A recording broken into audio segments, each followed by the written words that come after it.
welcome to a Sunday night edition of Talking Iowa Hawkeye Sports. And we are live. You can see the link up there. You guys can press that link, or you can press it in the comment section and join the show. You do not have to show your face if you do not want to. It'd be cool if you did.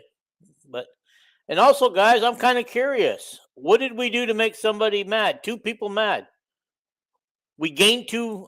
We actually gained 3 subscribers last week, and we lost 2 of them already. Guys, what are we doing here? Okay, man. Anyway, hit that subscribe button. Hit the like button. Share this with your friends, and by all means, comment away. And now, do you guys need a quick pick-me-up? Because I know a little...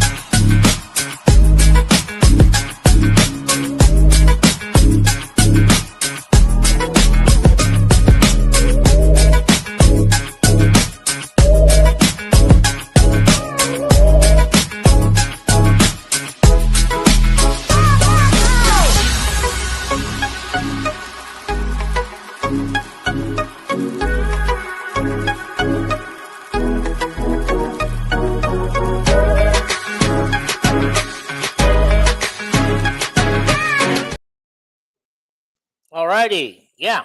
If you guys do order the coffee, go to that cocainecoffee.com and put in Villains15 for 15% off your order.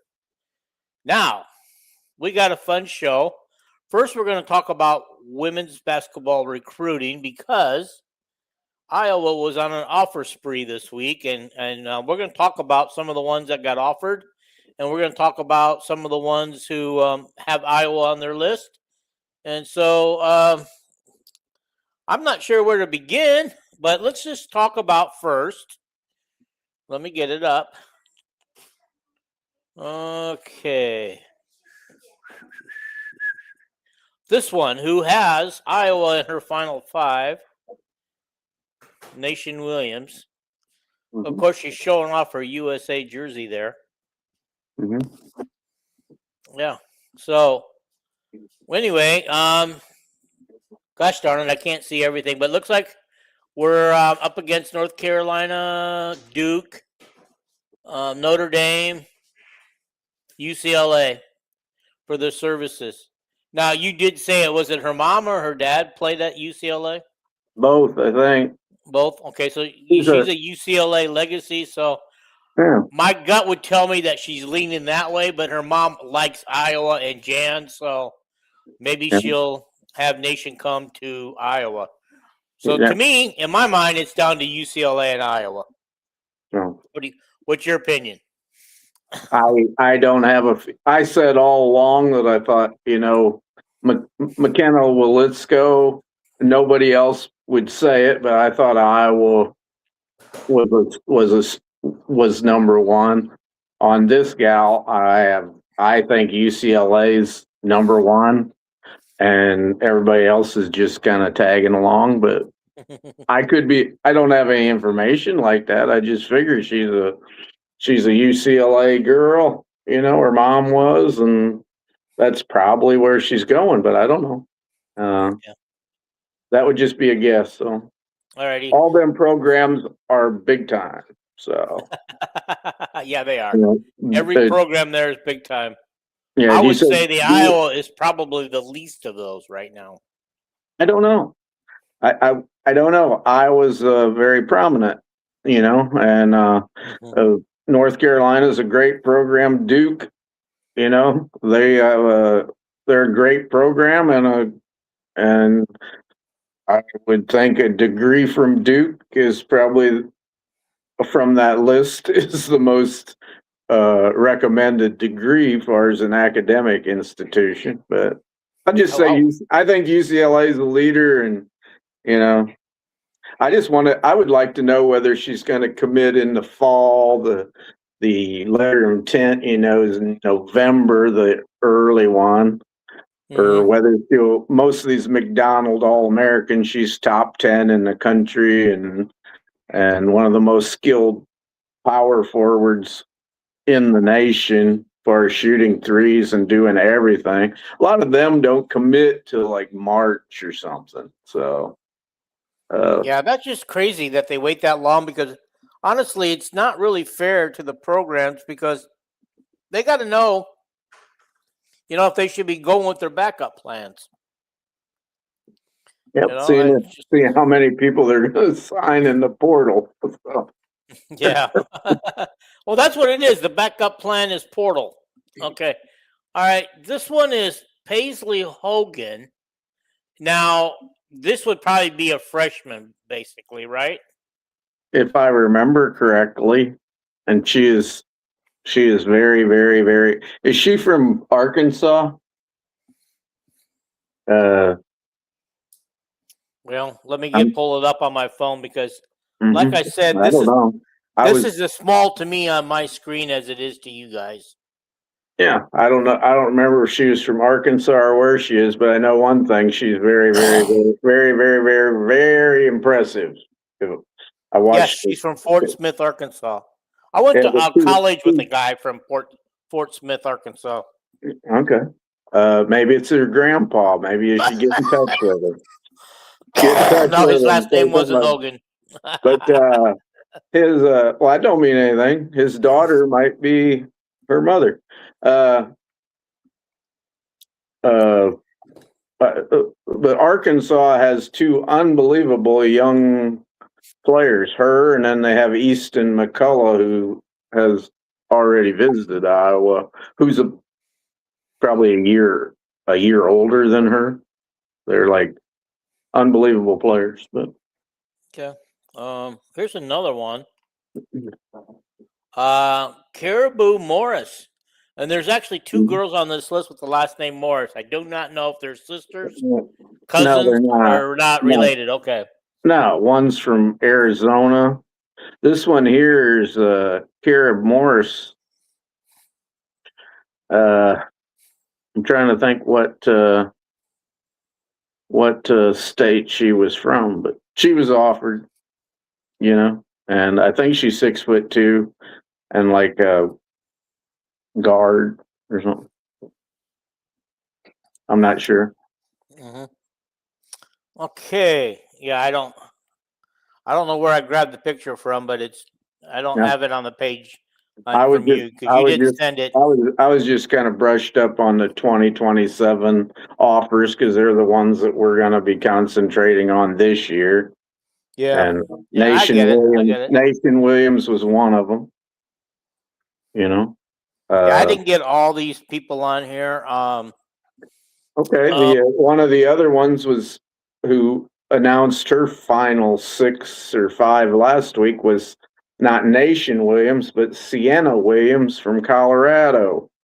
Yeah, I don't have her on here? Why didn't I put her on here? She's a 6'4" power forward, and she's them last 2 pictures I had just had the girls' names listed of the 2027, and she's from Colorado, and her final teams, if I remember right, Utah, Colorado, Iowa. Was it Michigan and Minnesota, maybe, and Nebraska? And I think we stand pretty good with her, Sienna Williams. She's like a top 15 player. I mean, she's she's a tall forward at 6'4". She's from Bishop something in Louisville, Colorado. I was going to say Kentucky. Yeah, it's Colorado. Yeah, and on this list, we also got Maya Wilson from Maplewood, Minnesota. Do you think Minnesota would have the upper hand on this one? Well, one of her best friends on her AAU team is that Brindley Attenberger, or whatever her name is, from South Dakota, who committed to Nebraska. And then this girl has a little sister who's a year or two behind her. That's a guard. Both of them visited Iowa together, but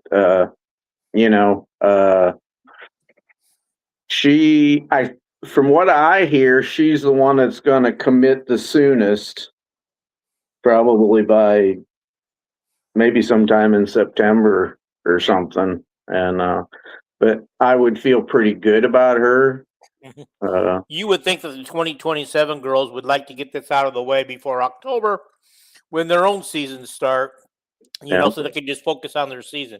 It used to be when they would commit during the summer before their senior year, it's go, I want to focus on my senior year and not worry about recruiting. But I feel pretty good about her.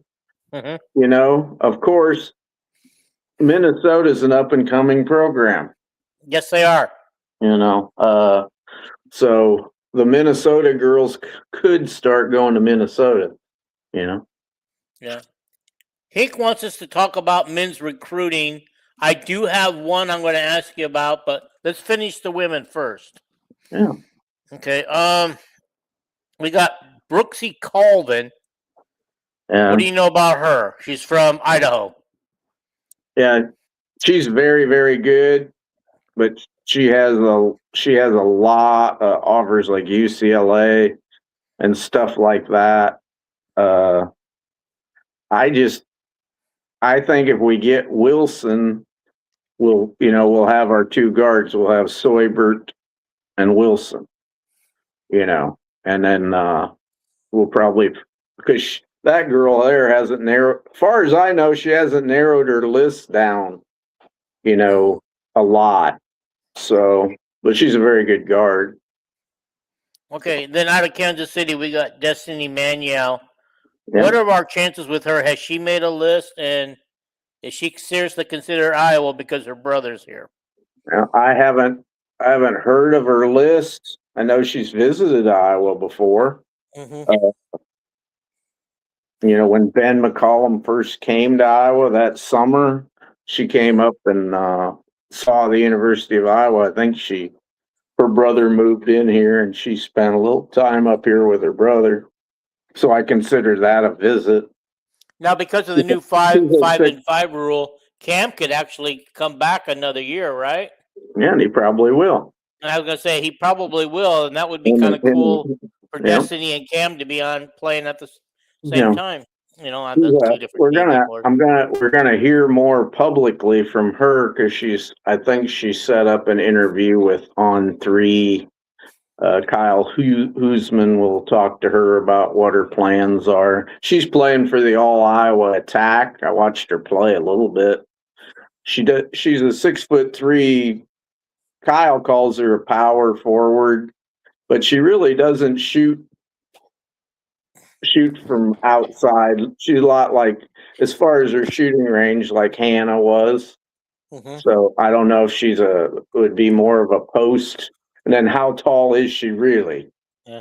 I don't really consider power forwards deep shooters. I consider them more dribble to the basket and lay it in. Depends. Or step inside the circle and shoot a short jumper, that kind of stuff. Depends. Go in and rebound. Yeah, depends if you're gonna play the 4 out, which is a normal Iowa offense, or you play the Iowa offense we did last year with two big people, Hannah and Ava. So yeah. Anyway, well, speaking of which, she's ranked the 23rd best player in the country. Yeah. I didn't want to make it sound like, her range ain't far enough. I just think that if you get her, she'd be a post player. Hopefully she's 6'3.5" and she can jump. Hannah was only 6'2" and could jump. The truth comes out finally. If you're 6'3.5" and you can jump, you're just as, in the women's game, you're really 6'5", because a lot of them are not great jumpers. A lot of difference. Alrighty, I think we covered all the ones on your list here. Yeah, 2027 is what I wanted to cover. Yeah. Here's this other Taylor Morris. Yeah, she's from Arizona, and She's super. She's super. Okay. Alrighty. Okay. Now the one I want to ask you about for the men's that covers the women. Hang on. Oh, my phone. Stop being so picky, phone. Oh yeah. The other person on your list was Kalia Hartwell from Anderson, South Carolina. Oh yeah, I forgot about her. She's a great big post who's a lot like a Layla Hayes. She's from South Carolina, and she was, I think, Player of the Year in South Carolina. But South Carolina has not offered her. I don't think they want her in their program. She's very good with either hand around the bucket, and she's a big-bodied 6'4" post. And I think Iowa has if Iowa wants her, a very good chance at her. Okay. So. And there's one other person who they offered a 5-star guard for the 28 class, Ariel Cook from Los Angeles.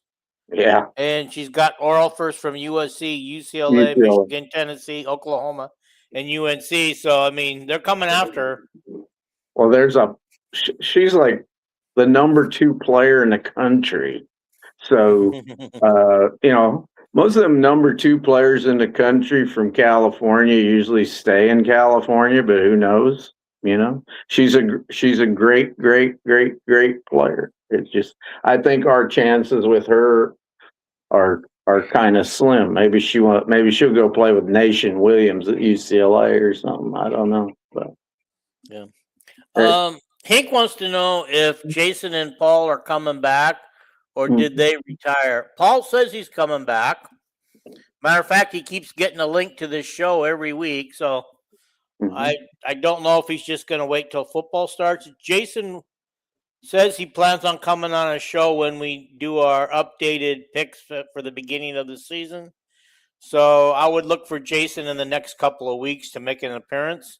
Whether he makes that permanent or not is up to him. We're not kicking him off the show. He's very welcome to be a part of this show and continue to be a part of the show. And anybody can jump on any week. Yeah. We got that link there where anybody can jump on and join the show. Yeah, as long as you want to talk about Hawkeye sports. Yeah. Not a team that starts with a V, So he's got his own show with the baseball. That's right. That's right. Baseball. He's got a head baseball coach on the show tonight. Yeah. From Iowa. Rick Heller is on his show tonight. I've seen that. They posted it on the Ipswich football. They posted it all over. They posted it about 6 times on my page. Yeah, if I posted something like that on the Iowa football website, I'd get in trouble. Yeah. The only reason why I'm not watching it live is because it's not really live. They recorded it this morning and it's playback now, so I can go back and watch it later. We'll go watch it later. But here's what I want. This guy was supposed to make an announcement yesterday. Iowa was supposedly on his list, and I think he chose Baylor, but tell me, am I correct? Tyrone Jamison Jr. He had Iowa in his final group, and that was, but Iowa didn't have the money, apparently. No, Iowa wants Caden Daughtry. We don't want him.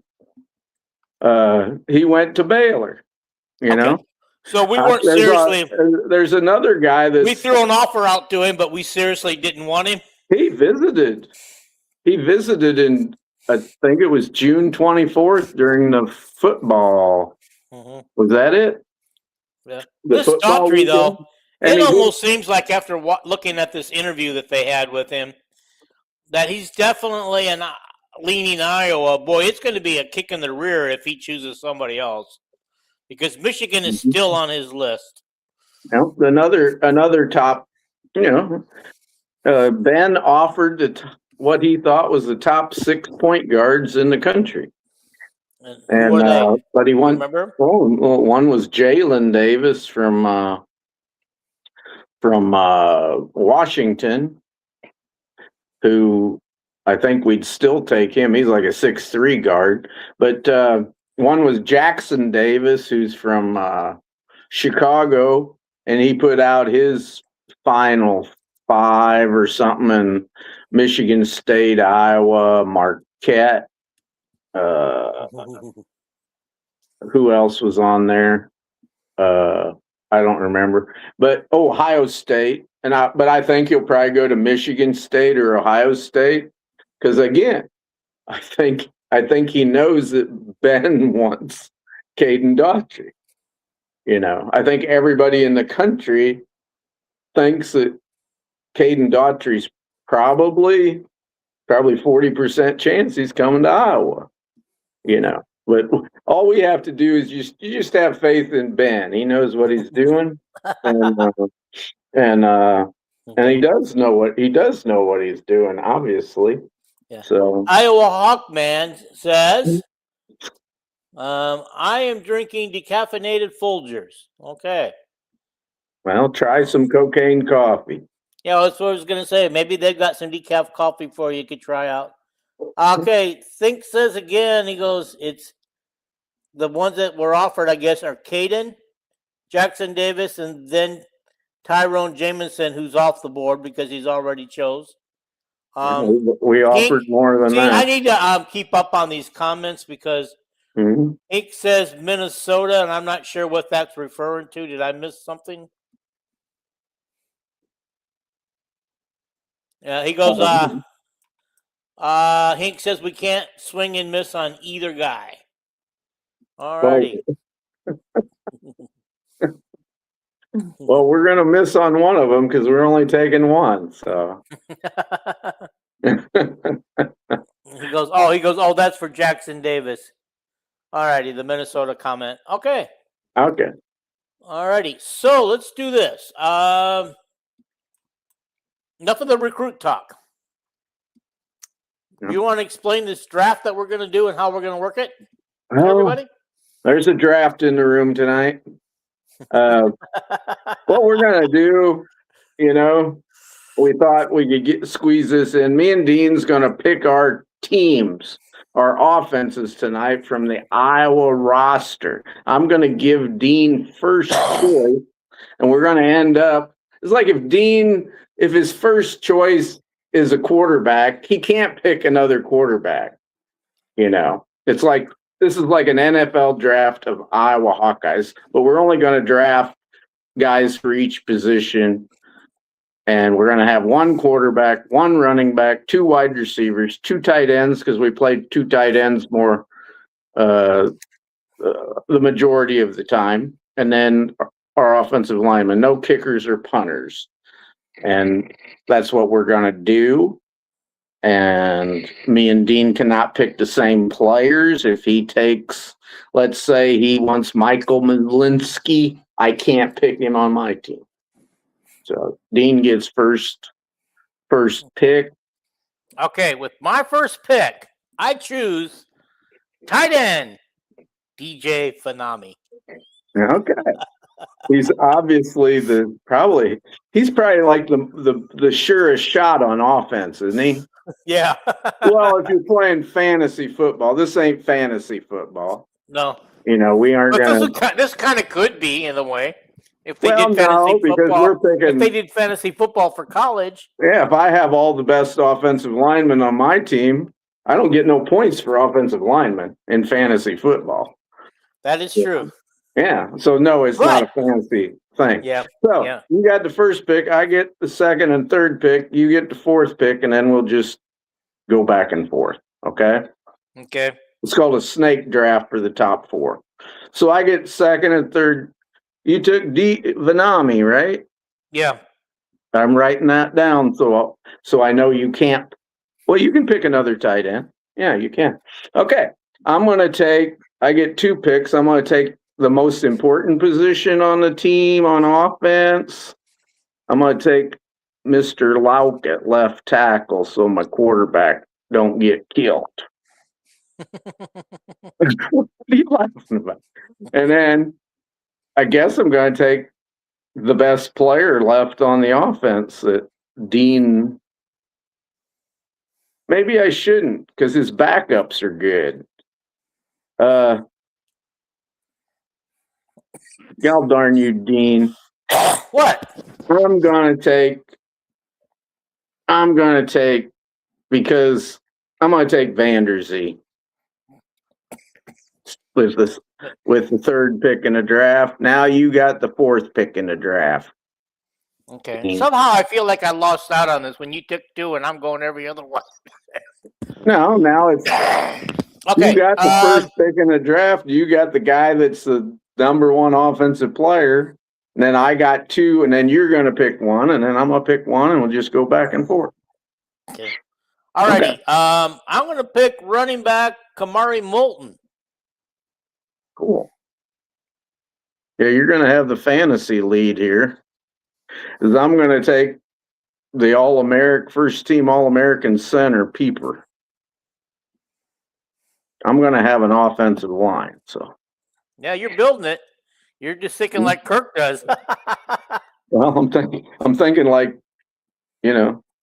most general managers probably would be, because there's no quarterback that's like, a quarterback can go first in a draft, but we don't have a quarterback that's a franchise quarterback. So go ahead, Dean. So Peepers are your center. Mm-hmm. Okay. I'm just hanging on this. Would you pick Lauk? What was his position? Left tackle. Left tackle. Okay, I gotta get this down. I want to make sure I get it. Okay. Yeah. Alrighty. So I picked Kamari Moulton. I picked DJ Vanami. You picked Peeper and Vanderzee and Lauk so far, right? Yeah. Okay. Alrighty. With my third pick. I think I'm going to pick a wide receiver, and I'm going to buy into the hype and the Kool-Aid, Tony Diaz. Yeah, I almost took him over Vanderzee, and then I thought, Kelvin, you haven't even seen him play yet. I know it. I'm just going to buy into the hype. I guarantee you, if you wouldn't have picked him, I'd have had him. I'd have picked him, because I want 2 good wide receivers, and I'd had maybe the 2 best. I don't know. Okay, hang on for a second. Don't pick anybody right now. I want to catch up on these comments. Hank wants to know, what are the topics for tonight if I come on? Right now, we're drafting our offense. I mean, you're welcome to come on and add to the draft if you want to. And so, Toll House said he would like to see a draft of all-time Hawkeyes. We ought to do that. I mean, we got plenty of shows left before the kickoff of the season. You and Paul and Jason did an all-time Kirk draft one time. This will be all-time Hawkeye, so we're going to do that. We're gonna do that. And I'm going to take Toll House. You're invited to come on and join. Yeah, I'm going to take Caitlin Clark as my quarterback. There you go. You are not. I bet you could do it. She's not eligible. She's on eligibility. Okay. So it's my turn. Yes. Again, I'm going to take Leighton Jones, the left guard. I've got the 3 best offensive linemen drafted already. So. Yeah, you know what? I'm thinking I was going after my skill positions, but now I'm going to have mostly backup line. Well, the good news is we got a deep line, so. Yeah. And there's no winners or losers. How can you say? Alrighty, so at left guard, I'm going to take Cale Winner.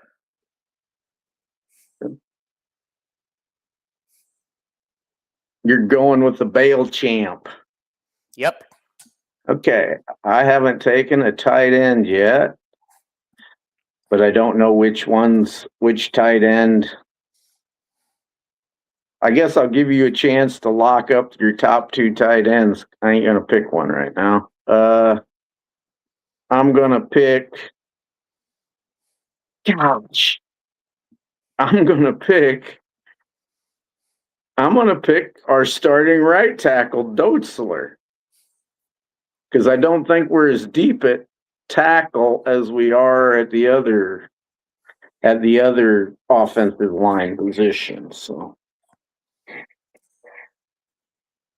I'm just going to win the offensive line battle and be happy, Dean. So okay, all righty. Dang. I've never heard of Trent Wilson, but he's listed as the number 1 right guard.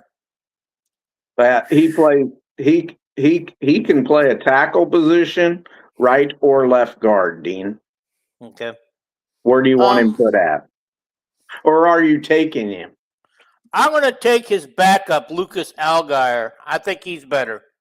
Okay. And he can play either of the tackles or either of the guards, but I've always had him penciled in as our right guard, but where do you want him? I'm going to put him at right guard. Oh, Dean. What? Did I do something wrong? I just think if one of our tackles got hurt, that Kirk would pop him out, and I already got the 2 offensive tackles picked. Yeah, well, here's the deal. Here's the deal with that. Yes, Kirk will move him around. He always has. He's not scared to do that, but, this is where we're at for our draft right now. So, And then I pick next. Yep. So I got a center. I ain't got either tight end spot picked yet. I need a wide receiver, a running back. I ain't worried about running back. There's 4 great running backs. I'll take any of the 2. Any 2 that's left. I'm going to take Thomas Meyer at tight end. Yeah, he was going to be my next tight end choice. Well, I didn't know who to pick because Estrenga's a super tight end, And so anyway, your turn, Dean. Alrighty. Again, I'm going to buy into the hype. At another wide receiver spot, I'm going to go with Evan James. You got 2 wide receivers. So you can't pick another wide receiver, so I don't have to worry about you taking a wide receiver off the board. Well, I'm just looking at it as you should look. And I'm not worried about tight end, right? The team's so deep. Me and you are going to leave quarterback for last because we don't care which one we get. Too bad, probably. Well, I have one in mind that I want to use, and I have a reason which I'll explain if I get to pick him. Yeah, I wish I had Allgaier, but I'm gonna pick the guy everybody's rooting for. I'm gonna pick Myslinski as my right guard. If he was left guard, I wouldn't want him. But okay, thank you. Well, I was going to pick him as my center. Who am I going to get as a center? Cale Winter's actually the backup center, but you see, well, I thought Myslinski was. Most of these guys, right now they think Myslinski's going to battle Allgaier at right guard. They aren't going to move Keeper from center. That's where all his millions are going to be made in the NFL. But I don't know. The only center that's left is Janowski. That I can think of. Okay. So I'm not going to go to the another roster on that one because. But you pick somebody. You pick some of your other positions because I'm not going to pick Janowski because my offensive line is full. I got one of the best offensive lines in the country. Supposedly. So. Okay, I have picked is it my turn? I can't remember. Yeah. You need to pick you need to pick a tackle, a center, a tight end, and a quarterback. That's all you got left. Okay. For my second tight end, I'm gonna pick a stringer. I was gonna pick Meyer, but you took him. Okay. So I'll pick a stringer. So you can't pick another tight end. So all I got left to pick is a tight end, quarterback, running back, and a wide receiver. You can't pick any more wide receivers or running backs. I guess I could pick my choice of a quarterback, but I don't care which one I get. So I'm just going to pick and keep it moving. I'm going to take Mason Woods as my second tight end. Okay. Go Hawks. Wow, I hope I'm honestly, that would be great if that would mean that he's really stepping up. Yeah. Your turn, Dean. Okay. Hank wants to know if we think that Trent Wilson will start at guard. Matter of fact, I'm the gonna. coaches sure like him. Can he start at tackle? Yeah. I'm gonna put him at tackle. Yeah. And he could be. We'll put him at left tackle for you, okay, Dean? Is that all right? I put him at right tackle. Okay. Trent Wilson. Freshman All-American last year, James Madison at left guard. Okay. I only said put him at left tackle because he played on the left side quite a bit last year. The way this is going, I think we got time to do the defense too. Okay. Alrighty. Okay. For my left tackle. Oh golly.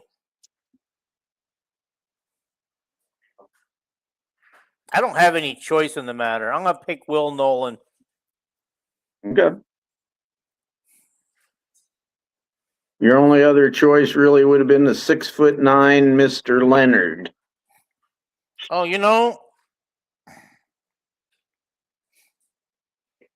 that would be a good choice. I think I'm gonna go with Leonard. Okay. I'm just trying to help you, Dean. No. Actually, I forgot about him. I forgot about him. Okay. All right, Kenneth Leonard. Next one for me. I guess it doesn't matter who I pick because they're not gonna. You've picked everybody. We haven't picked a quarterback. I want to take Xavier Williams as my running back, but I'm going to take L.J. Phillips because he almost gained 2,000 yards last year. So I'm going to take L.J. Yeah, he would have been my second choice if I had to. Okay, Boy says solely 2 ascended overall best natural throwing ability. Heck, midget and Brown skittish. Okay, so what he's trying to say there is our second Sully on the team. He likes Jimmy. He thinks he'll be the starter. Yeah.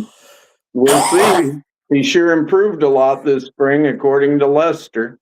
He said if he makes that much improvement in fall. He said Fitzgerald is really good, but he was hurt most of the spring, which I didn't know. So. Hink says, Dean, take Kamari. I already did. I took him as my second pick. Yep. Okay. Final. You have to pick quarterback and a center. Yeah. Oh golly. If I pick Brown, that's the proto style type of quarterback that Kirk likes on the field. If I pick Kalinske, he is short, but that didn't keep the Vanderbilt quarterback, who was short, from having a great season. Golly, which one do I want? Is this sad that neither one of us is really excited about picking a quarterback? Well, I just don't know. I always go by what I hear. Like, me, I go by what I hear, like what the coaches say, what somebody's watching practice and has told me. And everybody I have talked to, they go, I don't know which one. But none of them say, oh, they're both crappy. You know what I'm going to do? Maybe we got 2 good quarterbacks. Guess what? Guess what I'm going to do? Go with Jimmy Sullivan. I did. Yeah. Hink says about he goes, I don't think the true freshman Bessinger passes him on the depth chart. Yeah, he's not going to pass anybody. I think according to Lester, he will be the scout team quarterback this year. Yeah. He said the only time Bessinger won't be the scout team quarterback is like if they need a running, because Bessinger is a pro type quarterback. He is not, he's Joe Montana type. Joe Montana could run, but he was fragile, you know. He said, if they need a quarterback that's scout team is to mimic the opponent. If we come up against a team that has a quarterback like Gronowski, Fitzgerald is the guy that's most like Gronowski, built strong, can run between the tackles. Okay. I'm going to go I got to pick a wide receiver. I know I should take Dayton Howard.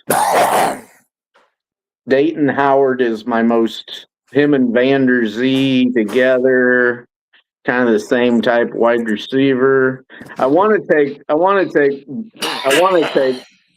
take young Schaefer, who wasn't even here this spring because they say he's like Cooper Jasheen. I'm going to take Schaefer. Okay. Okay. So you got Hank center. I think Bessinger will pass Sullivan on the depth chart. Boy, if he does, he's gonna have to really prove himself this year, because when you listen to Lester's interview, it sounds like he's scout team pretty much. Yeah. If he passes Sullivan this year on the depth chart, which I wouldn't think he would until like the bowl prep or CFP playoff prep, put it that way. Right, Dean? We got to think positive. We might be in the playoff. Yep. If he passes Sullivan at that point, Jimmy Sullivan's going to be a quarterback at Wisconsin next year, so he's closer to Addy, So. Well, he's only like a 2-hour drive right now. I know that, but that was kind of a joke. But if he gets passed by a true freshman, he's gone. It's like I listened to an interview of C.J. Beathard on Washed Up Walk-Ons, and he said, if I'd have been at Iowa in these times, after my freshman year, I'd have probably transferred. That's interesting. That's interesting, candid comment. Well, he says, because I was immature. The best thing that ever happened to me is I played at Iowa. But I was very non-coachable as a young player at Iowa. I thought I was all that. And now, if you think you're all that in a quarterback, how many quarterbacks stay at a college for 3 years anymore? Very few. Very few, unless you're a 4-year or 3-year starter. Yeah. And even if you're a 2 or 3 year starter someplace, like the quarterback at Washington was this year, he wanted the money. He wanted to go to LSU or wherever he was going to transfer. I don't remember where it was, Yeah, but he'd have had to pay back the money he got from Washington if he did. So that's why he's still at Washington. He was forced to stay at Washington. I'm gonna take Hecklinski as my quarterback, and you got to pick a center, and we'd be done with the offense. Okay. Let me. I'm going through the roster to see who we got, because basically, even the magazine only lists one center. I can tell you that Janowski was the third string center in the spring because Miss Linsky did not play. All right, we'll just take Janowski. It's like it doesn't matter, Dean. And Janowski's one heck of a player. Okay. He was out. He's when they test this 5-year rule, he redshirted his first year. Then last year, you talk about somebody that ought to get a 6th year. He fought cancer all year last year, Dean. Mm-hmm. Don't you think if a kid fights cancer all year, they ought to get another year? Yes. So okay. Alrighty. Let's catch up on the comments. Hink says, I have no faith in Sullivan. He was recruited by Brian Ferentz. Was he really? No. Nope. He was he committed in that time period when we didn't have an offensive coordinator, and then a year early, and then Lester was hired, and he went in a rainstorm to Indiana in a rainstorm and watched Jimmy throw, and he approved Jimmy. Jimmy was a guy that committed to Iowa when we didn't have an offensive coordinator. Like, he probably committed in January or something of his junior year. Yeah. Okay. Boy says Messenger is still wet behind the ears. Yeah. All righty. Next comment is Sullivan is leaving regardless after this year. That might be because, no matter who the starting quarterback is this year, they have another year or two of eligibility left. I could foresee from what I hear how good Jimmy Sullivan improved this year. He is the best dual threat quarterback. He's got a super arm, throws the ball good, and he's the best runner on the team at quarterback. And he's a little bigger than Hecklinski in height. And the only thing they had to break him of was throwing late over the middle is what they wanted to break him of. And from what I've heard, it is possible that Dean, by the end of the season, this guy you picked at quarterback could be our best quarterback. And I haven't seen him play, but that's what I hear. Sullivan has improved that much. He said in the spring he did it, and he improves that much in the fall. Those other two better be watching out, you know, because right now everybody thinks the battle's between those two. But who's say that, Sullivan can't push him a little bit? I fully expect that some quarterback obviously is going to transfer this fall, whether it's one of our top two or our third one. I guarantee no matter whichever one isn't the starter this year leaves. But didn't they also make a rule that you can only transfer once now? What if they share the job like that ain't happening. They might share it the first couple games to see who's going to be the real starting quarterback. But Kirk's already been through sharing it, and he didn't like the results. What if nobody wins the job during the season and two guys play, and maybe even Sullivan, a third one, plays? What was the rule? What was that saying that says if you've got two quarterbacks, you've got none? Well, that's what every coach has always said. But okay. Hink says that Pieper, Malinsky, and Winter are all the centers. So I went with a center that Janowski is a center. If you don't know, and also most of the interior linemen take snaps at center, and Leighton Jones for 3 years has taken snaps at center too, but I had him picked already, so Dean couldn't take Leighton Jones. And Hudson Parliament started out as a center at Iowa, the true freshman, but he ain't going to play. No true freshman is going to play offensive line at Iowa this year. So too valuable position. Okay, so let's pick our punter and kicker since we're going to pick defense too. We are? Okay. Yep, we're going to go for it. I'm going to flick my paper over so I can keep track. Okay. I'll give you the first pick of punter and kicker both, and I'll just take whoever's left.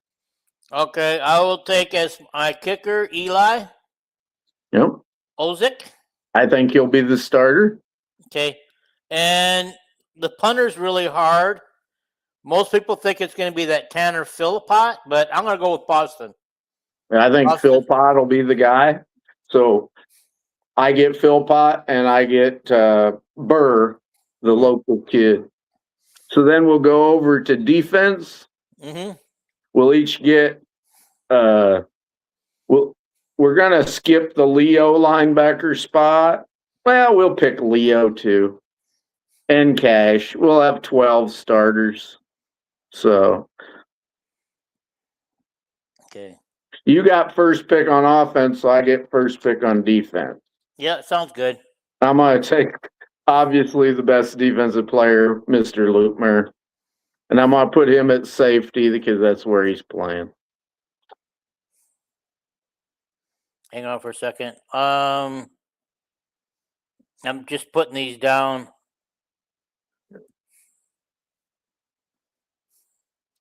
I mean, we could go back and look at them at the end of the season and still don't know who had the best team. Yeah. Unless one quarterback is so much better. You watch, Hank Brown will be the best quarterback and neither one of us have it. Yeah. I don't have a Leo here. What other position would they use for Leo? Leo is just a third linebacker. You could pick any of our backup linebackers. I know who's going to start at Leo. It's going to be Van Kekerix. But you could pick Preston Reeves or Weisgoff or Damian Manson or anybody at Leo. But just use your next two picks for the two best defensive players that you think are left, Dean. Okay. Right I know defensive end, Epineza. Okay. I'll just put Epi. Yeah, and then I'm going to go with right cornerback. I'm going with Deshaun Lee, although he has mixed results the last couple years. Thank you, Dean. Thank you. I get Bosworth. You want Bosworth, huh? Yeah, I get Cam Buffington. Mm-hmm. And then you get to pick again.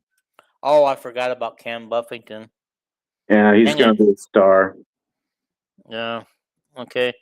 I'm going to go with Jaden Montgomery at middle linebacker. Okay. I am going with my cash, the guy that's starting at cash, Mr. Wallace. Okay. He's a second-year player, but really a freshman. So. Alrighty.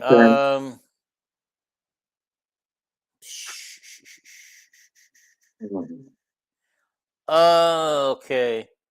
This is listed as a free safety. Do we use a free safety?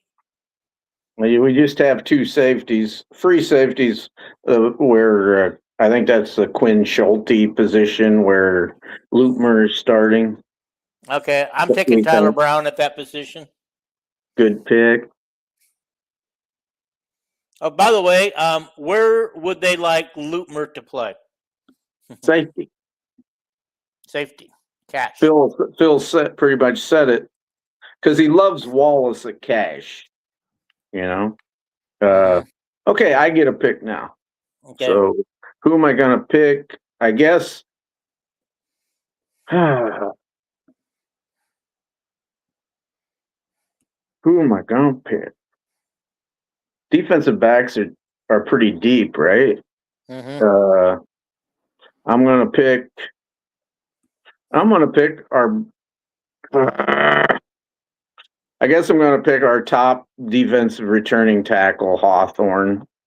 People think it's not a deep position, but I think it is. Bryce Hawthorne at defensive tackle. Your turn, Dean. Did you pick Lutmer yet?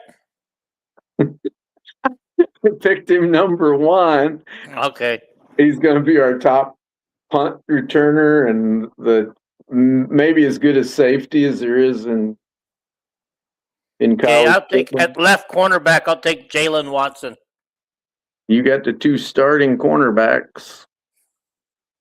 So I don't have to pick any cornerbacks for a while because I can't pick anymore, huh? No, unless you moved one to safety, which I doubt you're going to do that.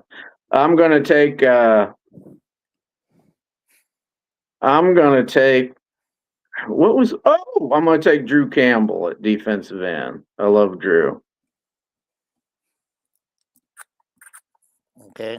You took Cam Buffington already, right? Yes, I took Bosworth.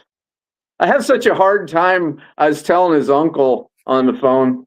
I said, I have a hard time remembering the name Buffington for some reason. I have some block. So I started calling him Bosworth.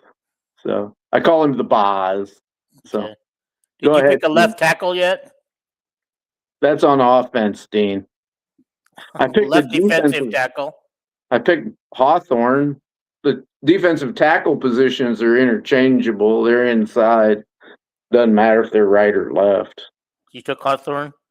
Yeah, At our right. best Okay. at one of the defensive tackles. Okay, I'm taking Bryce Stevenson. Stevenson? There. Mm-hmm. Okay. I'm going to take, to go along with Campbell, because Campbell's plays on the same side as Epi, so that works pretty good. Am I going to take? I'm going to take. I'm down to two guys, Dean. It's like flipping. It's like flipping, ain't it? I'm going to take the transfer from Elon, defensive end Brown. Is it Kamari Brown? I'm going to take him as my other defensive end. Okay. So you don't have to worry about me taking any more defensive ends. I am done there. Yeah, I need to pick one more defensive end. I think I got. I know, but pick the best defensive player you think that's left, so I don't get him. Okay? Yeah, that's what I'm looking for. Yeah, don't pick a defensive end right now because I can't pick any more of them. You're going to get whoever you want at defensive end. So. Okay. I guess at defensive tackle, right? I'm going to take that Emmanuel. Olabaju? Yeah. That's who I was going to take. Good pick. So I don't have to pick a defensive tackle now because you've taken two, so you can't pick any more. I can either steal a linebacker from you. We got a Leo and I know. And I don't have to pick a cornerback because you've already picked all the cornerbacks. Mm-hmm.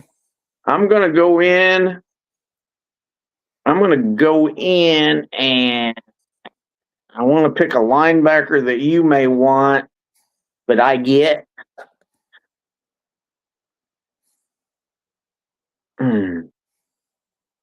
Or a safety.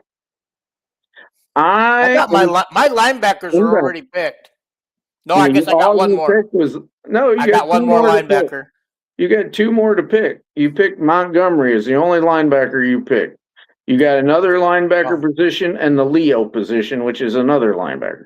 I'm going to pick and move this. I'm going to move this guy to safety because I don't have. I'm going to take Marcello Vitti, who played cash in the spring game. I'm going to take him as a safety, and him and Lutmer are going to cause havoc. Okay. I'm going to take Preston Rees at cash. That'd be at Leo. That's cash, right? Oh, it's the cash. There's a Leo position and a cash position, depending on the defense we're in. Yeah. Well, you're going to take Preston Reeves as a Leo linebacker. Oh, he's listed as a backup cash, so I'm taking him at cash. He does not play cash. They list two positions on there, a Leo and a cash with a slash between them.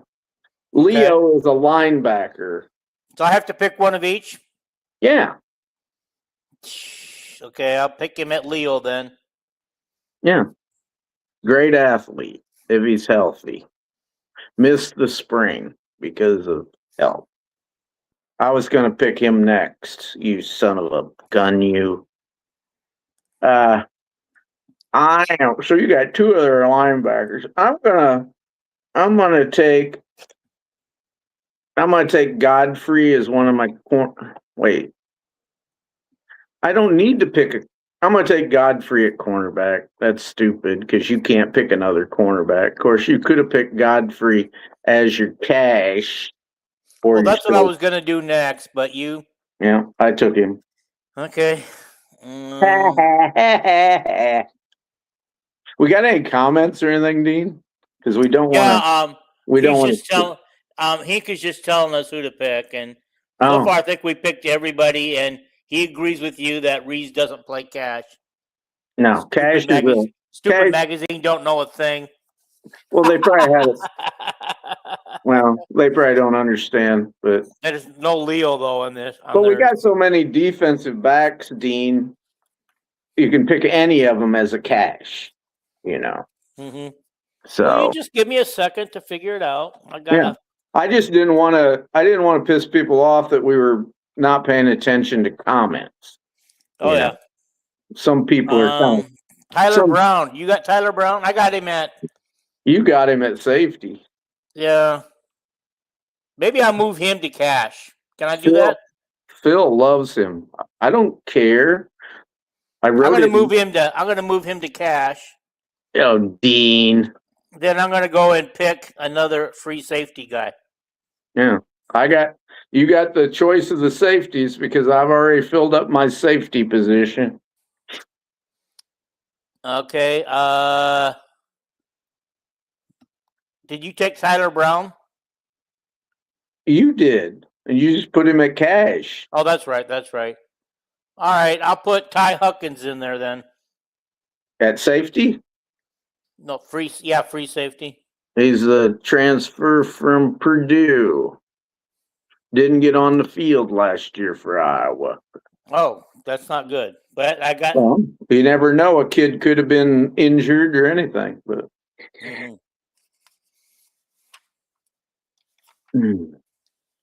Oh, and my pick, which it doesn't matter. You can't steal from me except at linebacker. I guess I need 2 linebackers yet. I'm going to go with Wives costs available, Cooney, Goucher, DeLong, Manson, Weevolda.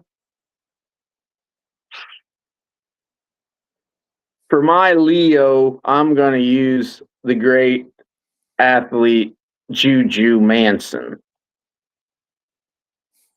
He's like a great athlete like Juju, the basketball player, and then he's a killer like Charles Manson. So Juju Manson. Alrighty. Did you pick Derek Weisskopf? Nope. Okay, I'm taking him for my other linebacker. Okay. So your linebackers are all filled out. I got left yet. My Leo? No, I got my Leo already, no, right? You need one more defensive end. We need a cash. You got a defensive end. You moved Tyler Brown to cash. That's right. So I don't need all a cash. You need, I get to pick next, but you just think about another safety and a defensive end. I'm going to go with a cornerback, Darian Jones, true freshman from Nebraska. Bam. Bam to bam, bam, bam. I like Wallace, Godfrey, and Jones up front for me in a defensive backfield. So you need a defensive end or a safety, Dean, to fill out. Alrighty, I'm going to go with Lance Ingold for my defensive end. Yeah. Okay. And okay. And I need a defensive tackle and another linebacker. I'm going to go with the walk-on from Durant at linebacker named DeLong. Okay. What position does Cody Haddad play? Safety. That's my final pick. Okay. And my final pick, I could go with Hubert or Gaffney at defensive tackle, but I'm going to go with young Mr. Kennedy from maybe a redshirt sophomore, third year. Yeah, I hope he pops up. Yeah. Hank, I did okay. put Tyler Brown at cash. Yeah. The guy that we left off that you should have picked at safety, that Phil bragged up the other day, was Hawkins, the 6'4", 200-pound safety. Where did he came from? Villanova, I think. Yeah, we had 3 transfer safeties this year. Tyler Brown, who Phil pretty much says he's gonna team up with Lutmer on the back. And the other 2 safeties were Hawkins and Styles. So probably should have used them, but I probably should have. He's listed as a starter in this magazine. Hawkins? Okay, can't go back and undo it. No. Once they're picked, now we have to sign them on our practice squads on our teams like the NFL does. You know, Do what now? Them undrafted free agents. Mm-hmm.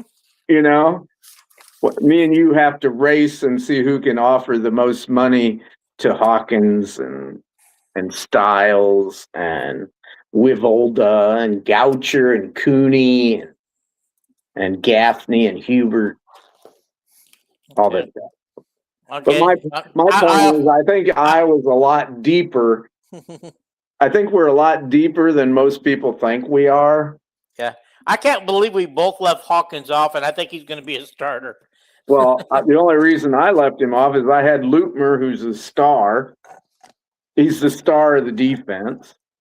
And and Wallace, who's the best cash, but I wanted Marcello Vitti.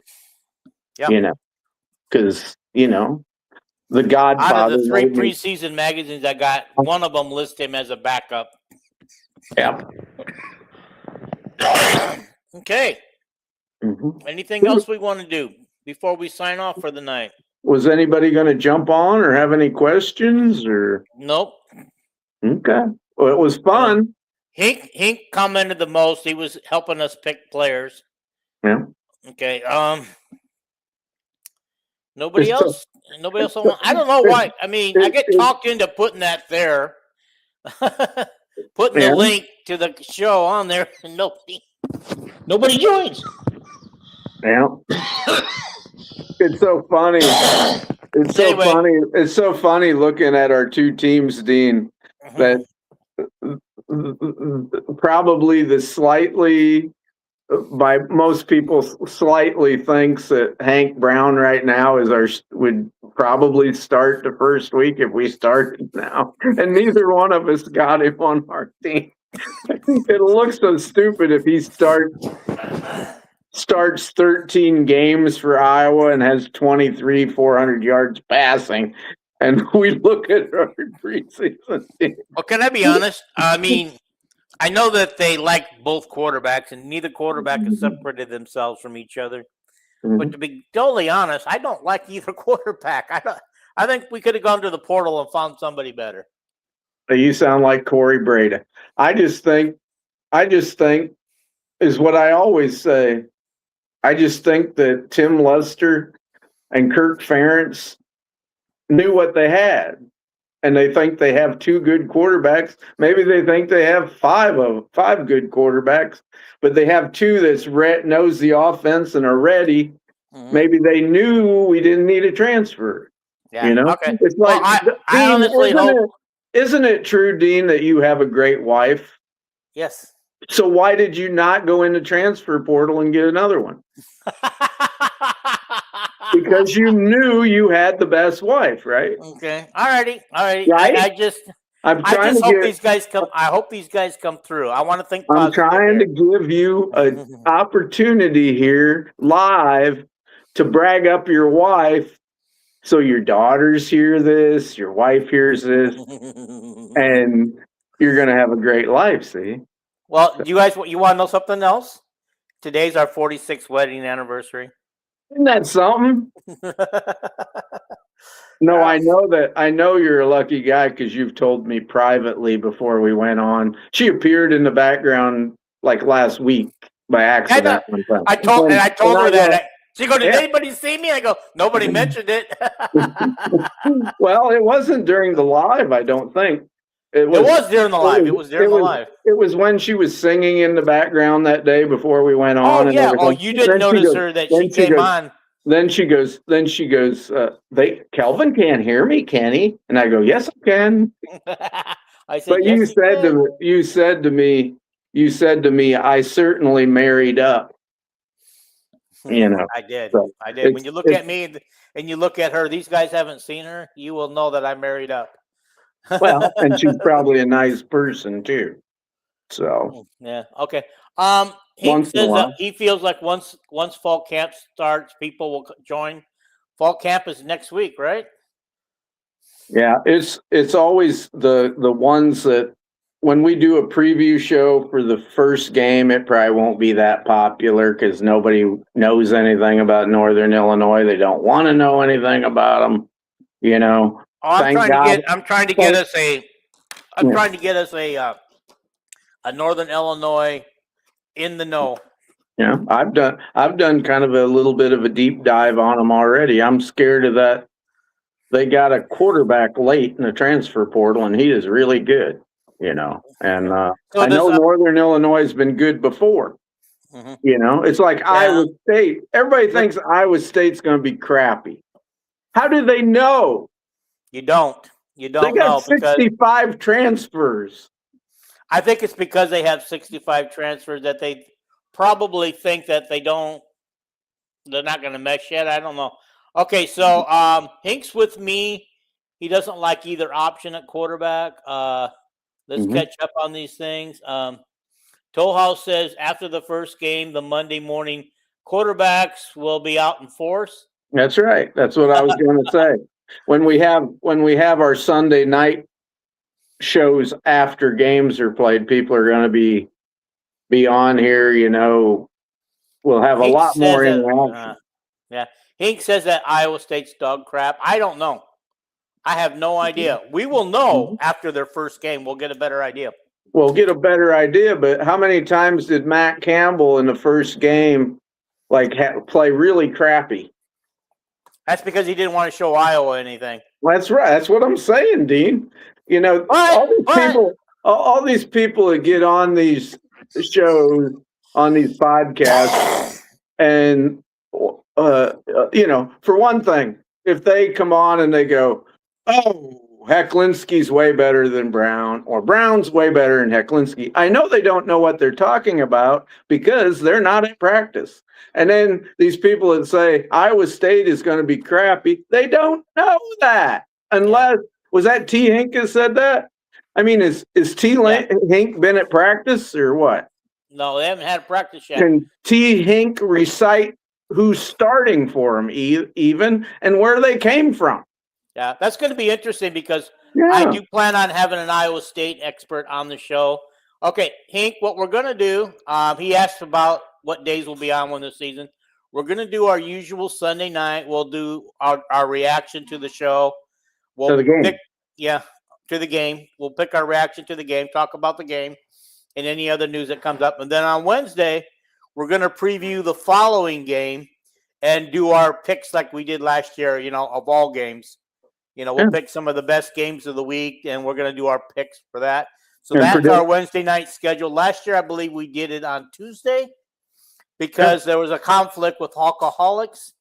But Hawkeyes didn't take the Wednesday slot like they did because they weren't on much last year, only 3 or 4 times. And so I claimed it. I claimed Wednesday back because I had it first. And I don't think we had the same viewers anyway. You know? We do have some of the same viewers. Well, some, yeah. Yeah, because you like I believe they're going. I believe they decided to go on Tuesday now. Well, to me, it doesn't matter. You know, we go on, and then on Wednesday we give our score prediction for the next game. Yeah. You know, like. Yeah. So it'll be Sunday. Sunday and Wednesdays. We're all going to pick Iowa over Ohio State. Yeah, and we're not going to do an instant reaction show because Corey Brada already, or Brada, whatever how you say his name, is already doing that, as you know, Hink. And there's just, you know, he gets a lot of viewers, and so I concede that to him. And now, what's their name? The guy from CBS headquarters, HQ, and another guy, they now do an instant reaction show right away, too. So, and plus you got Sound Off, which I'm not sure how that's going to work this year with the two guys that used to do Sound Off for WHO. What? Oh, that's my wife. Anyway, Happy anniversary. Yeah, but anyway, she's outside. Okay. Anyway, Did you know it's only tomorrow? Tomorrow is only 40 days to opening. Yeah, but anyway, now that KXNO doesn't have anybody to do Sound Off, I'm not sure how it's going to be done. It will probably be done by Ross and Travis. You know, their own version. Oh, actually, they did do it last year too. I forgot. So the Sound Off, and they do instant reaction too, and they don't have to wait for all the pregame stuff. So there's enough people doing instant reaction that I chose to, let's do the day after. Let's do the day after, and let's calm down, or let's come back to earth, and really see what the game was all about. Because I like to watch the game a second time. I don't want to do an instant reaction. I tune into Corey and Don. They have Don Patterson on. I tune in for it, but mostly for what Don Patterson says or something. Yeah. But kind of. And you just get irritated by all the dumb comments, Yeah. I don't know. To me, that ain't a big deal. I'd rather have somebody contemplate what really happened during the game. Look at this, not just read the stats, but kind of say, yeah. That was a big deal there, And then I love this one from Toll House. And usually by the second day, by the Sunday, we're kind of hearing something about an injury that happened. Okay. Alrighty. Okay. Toll House says unless we win 72-0, there will be naysayers all over the airways after that first game. Well, we ain't going to win 72-0 because Kirk won't allow it. Tim Lester won't allow it either. Tim Lester said on his. We didn't really talk about the women interviews and Tim Lester's last interview thing he was on. But like Tim Lester said on every interview he did here with ANF and Chad and whoever, I've seen 3 or 4 of them, he said, we're up 31-0 to Minnesota and I shut the playbook up. It was I don't want to show the teams ahead all the good stuff, all the good some stuff. Some of our other good stuff. Yeah.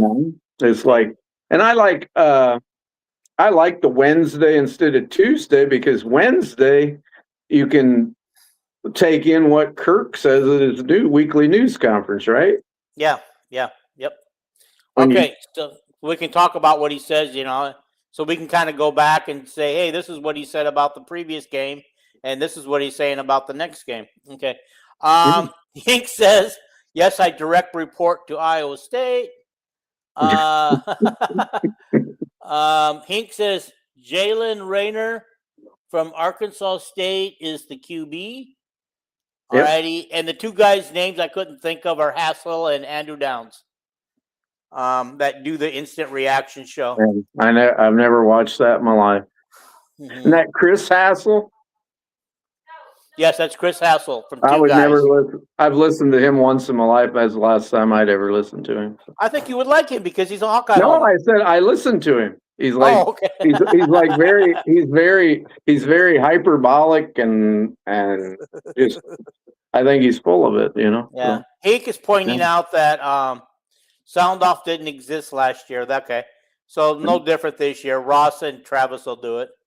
Yeah. Travis and Ross right after the game. Yeah, that's one thing too. They're so excited. They were so excited last year. Is because they didn't have to wait for all the post game stuff to get done before they went on the air. And they can come on the air right away. And if anybody listens to any podcast, I mean, if you want the nitty gritty on Iowa football, you're going to tune into the ANF podcast. The ANF podcast is the best podcast probably in the nation, so.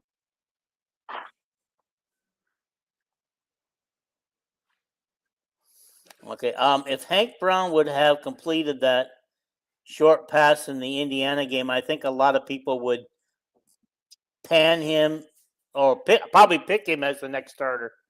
Okay. I seen the. I'm I getting a seen it. I'm getting a criticism here. What? Iowa Hawkman says this is terrible.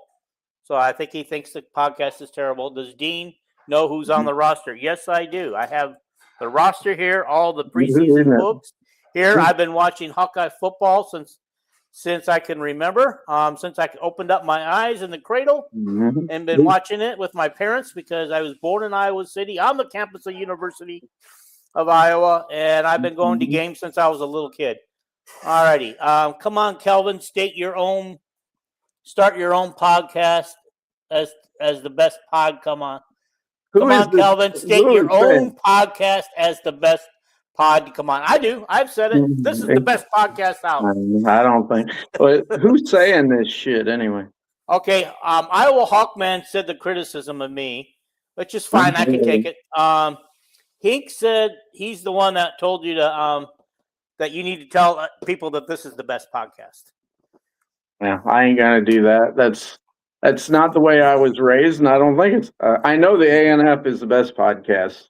Period. Well, you know, they're the podcast that before we played in the. They're the only podcast that I brought up. I talked about Vanami before anybody else, and then 5 months later they started talking about him. Other than that, nobody talked about him, and they said during the pre-Vanderbilt game, they said Iowa was going to kick Vanderbilt. I didn't think Iowa was going to kick them. I think I picked Iowa just because I'm a Hawkeye fan. But they said the Vanderbilt defense can't tackle. They're no good. And that's what happened, you know? So, yeah, I'm not going to – I give ANF, you know, their stars and stripes and well, that's stars. Okay. Everybody knows that. Is that the one that breaks everything down play by play? And yeah, they're the twins that they know all the personnel and how good they are for every team. And yeah, and there isn't a lot of bad podcasts that break things down like that. Okay, Kelvin. Hank says, "Come on, Kelvin, make your work great." Tollhouse says, I used to watch Corey, but he's kind of wore on me. He's wore thin on me. Now he thinks he's a big expert and criticizes a lot of Iowa decisions. Personnel, you do a great job, Dean and Calvin. I do not appreciate that. I keep stating it all the time. I am not an expert. You know, I don't grab onto that label or anything. I try to listen to everything. I try to listen to all the coaches, and luckily I have a few friends that get to see practice once in a while, and they tell me what they see and stuff like that. That's where I get my information. That's why I won't pick an Iowa quarterback, because I have no information that one quarterback is 1 inch better than the other. Yeah. You know? I think you guys will all find out at the kids day. Kelvin, you need to make your podcast better than ANF. Well, that ain't gonna happen, because I am not as good as them. I'm not even good at following a script and shit and stuff. And then I got chemo brain that don't help. And you know, I just try to help Dean. That's by the way, I want to be on a podcast other than that. I wanted to say your chemo brain has made you like what do they call that? You can remember everything. You don't need to write it down. You know it. You hear it. You see it. You know it. But I have these problems remembering names. It's like I know the Malones. They're Cam Buffington's uncles. His uncle Jerry played for Iowa for Kirk Ferentz in that Freedom Bowl where we blew out Texas. You know, I know all that, but Cam Buffington at times, I cannot remember his name. Okay. You know, and it's embarrassing. It's called old timers disease. I know on Zach Heine's thing, a guy on there, and Heine agrees with, keep calling me the Hawkeye Encyclopedia, which I probably used to be like, but my brain I wish I didn't have that problem, but I have that. I'm gonna read these other two comments, and then I'm gonna read this other comment that I think you should hear. Okay. Kelvin, how much money does YouTube give you for the podcast? Not a dime. I don't get a dime. He doesn't get a dime. I don't want any money. Yeah. Okay. Toll House says you two are real. I hope you keep it that way. That's what I'm looking for.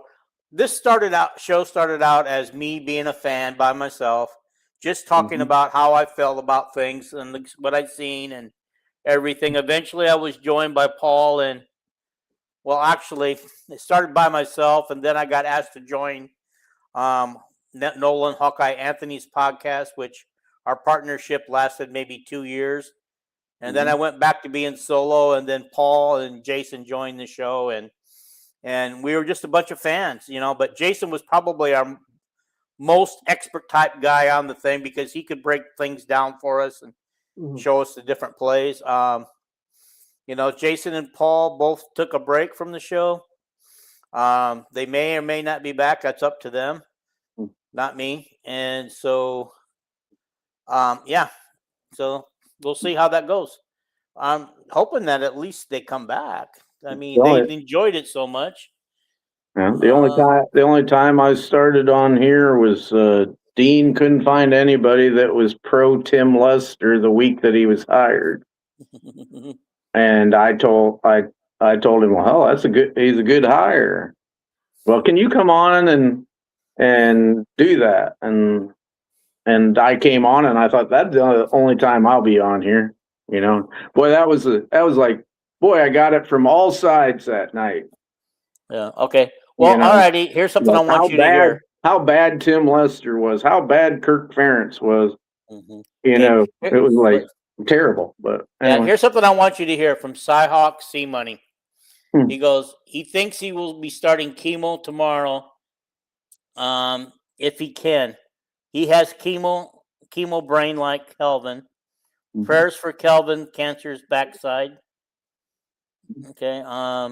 Yeah, I don't have cancer or anything, but I had the chemo and experimental treatments for a year in 2021, and I'm never getting cancer again. The doctors tell me that, but I'm the luckiest man in the world. What, has he just started his chemo?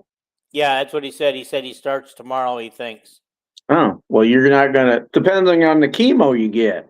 If it's the chemo that you get every 2 weeks like I did, and you carry a pump around with you for 2.5 days, you're not going to feel good. But I had this other terrible chemicals given to me on top of that. Made my hands and feet turn black. I don't have any hair on my arms and legs anymore, and it affected my whole body. If you're just getting chemo, you'll get along better than I did. And just stay strong and be positive. Okay. Toll House says, by the way, cocaine coffee is ground right here in Tampa, about a mile from where I live. Excellent product with a good mission to pay farmers, not produce cocaine, but good coffee. Well, thank you. There's a testimonial for you guys to get cocaine coffee. I never thought Toll House Coffee would recommend a different coffee. Oh God, that's funny. Wasn't there a Toll House Coffee when we were kids, Dean? Okay. Think says, Corey, do you want some cocaine coffee? Corey. Yeah, that's what I thought too. Okay. I'm confused. Okay. Well, I don't know if he's. I don't know. Seahawk C Money says, I love coffee. Okay, I was pro. Oh, Toll House says I was pro Tim Lester from day one, and I felt he was alone. Yeah, well, I think the media had a lot to do with that because they just went off on when he chose Lester and everything. Yeah. I don't think any of them were in his corner, but I will tell you what, Tim Lester at that first press conference, anybody who was a naysayer, like myself, I was a naysayer. He won us over that day, that very first day on his very first press conference. Once you heard him talk, you would run a brick wall for him. There was a lot of negative buildup coming up to the hiring of Tim Lester. What's taking so long?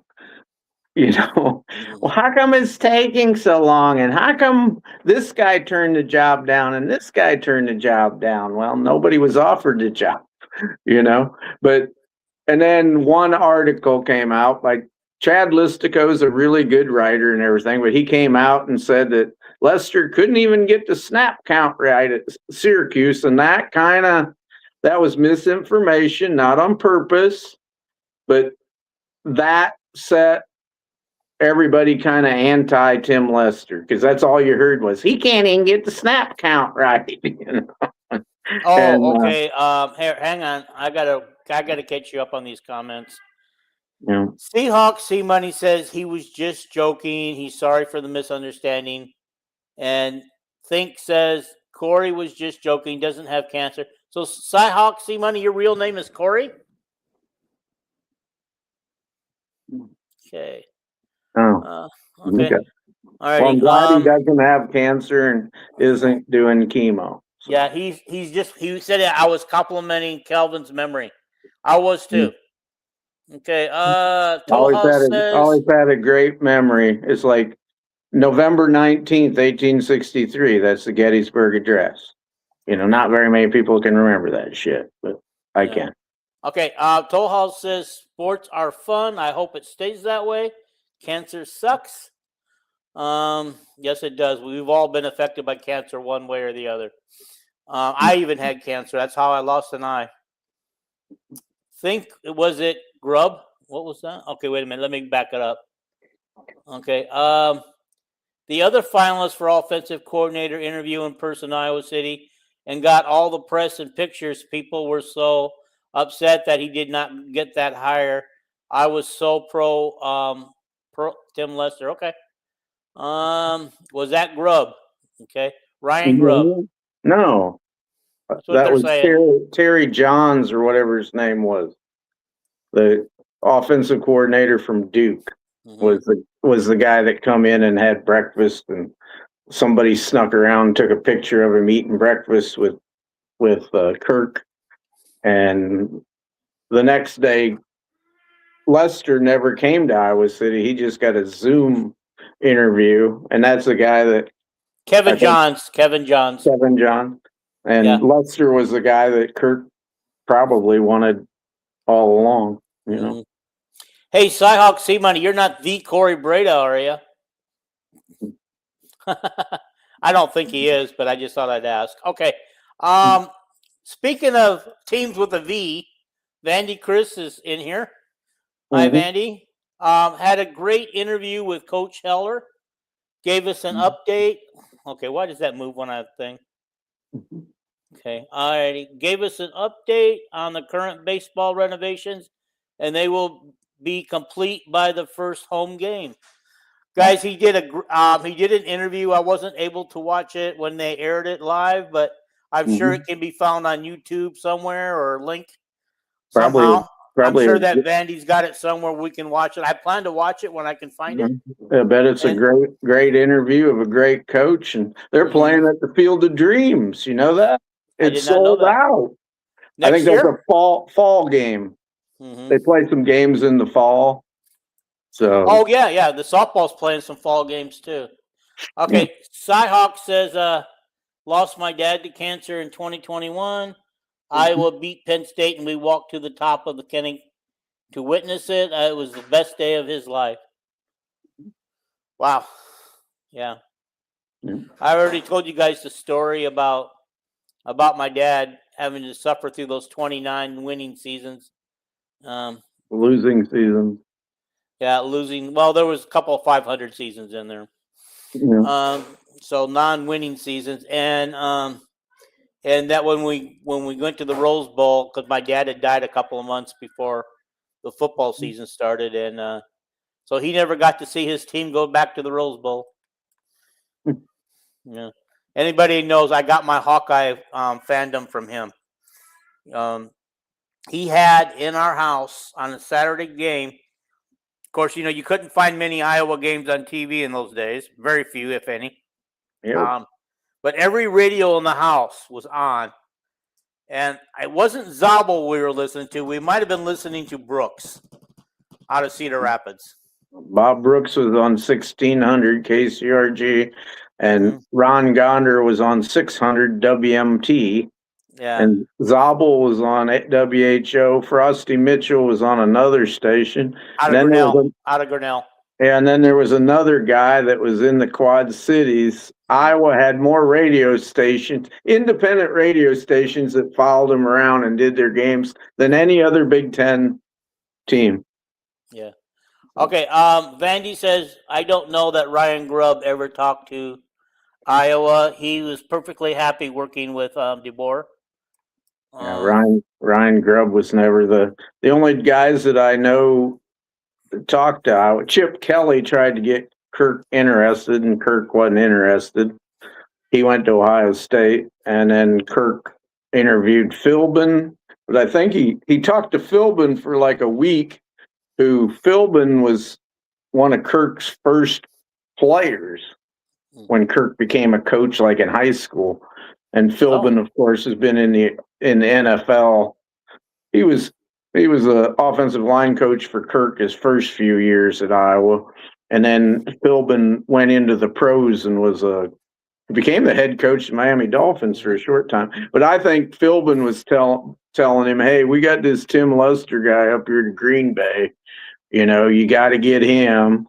And I think that's why he talked to Philbin. And then he talked to Paul Christ a long time.